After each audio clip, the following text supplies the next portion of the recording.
my responsibility, I believe, and our responsibility is to give of our time, our talents, and our resources.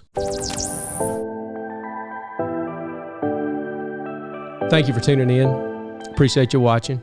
I was reading this morning Proverbs 19:17, and this is the 19th, and so I'm reading the 19th chapter and come across the 17th verse, and it says something to the effect of, he that hath pity on the poor lendeth unto the Lord, and basically he will repay him again.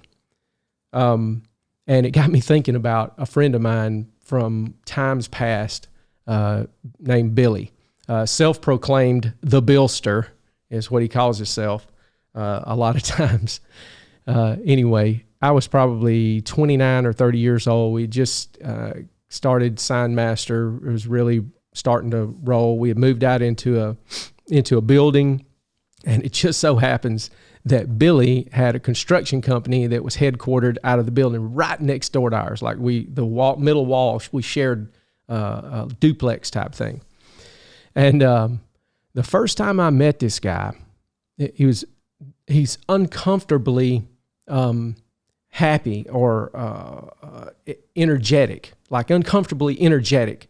I don't know if you've ever been around a person like that, but probably the first time I saw him, I was like, hey man, I was introducing myself, and his first words are like, how in the heaven are you? I'm like, what?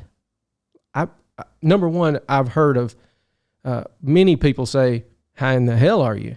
But I ain't never heard anybody say, how in the heaven are you?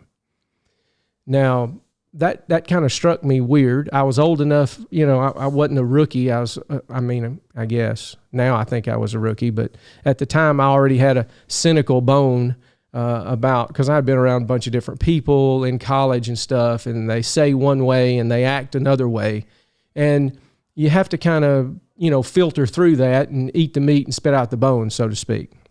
Well, so I was trying to figure out if this guy, okay, who is this guy, and is he for real, and what's the deal going on here? Well, come to find out, he is 100% real.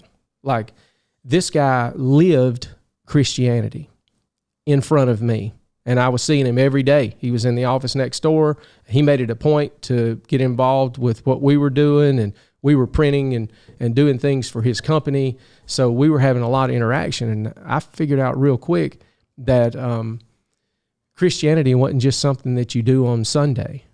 Christianity should actually be something that permeates the fabric of your life.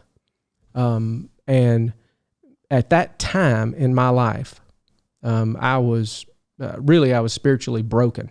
I was going through some tough times with that, with all that, and I couldn't figure out. I was almost to the point of kind of giving up. And then God sent this guy to live an example in front of me. And not only that, to mentor me, to help me in such a way. And it made such a huge difference. He was having pity on the poor. I was poor and broken, and he had pity on me. And that made all the difference. I mean, it's made all the difference in my life. And really the thing that whenever I was reading Proverbs, when it says having pity on the poor, I know Billy has one of these things to where he's got a ton of one-liners. All right, so he's got things like, hey man, how are you doing?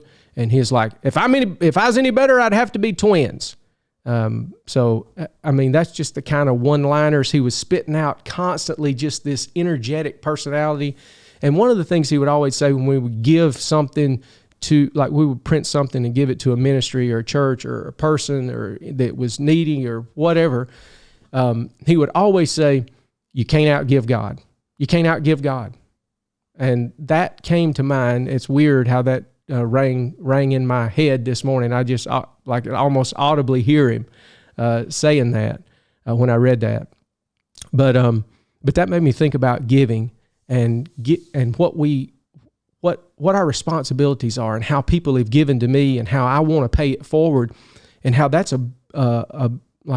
that's beautiful the way that works, and that God has this thing stitched all together. We're only here temporarily. At a young age, you feel like that you're invisible and bulletproof and you're going to live forever, and you make choices and thoughts in that respect. As you get a little age on you, you start understanding that, hey, I'm just here this is temporary. This is not my playground. I'm just allowed to be here for a little while. And I need to function as a conduit for blessings and for resources and whatever else that's put in my power. I should steward them.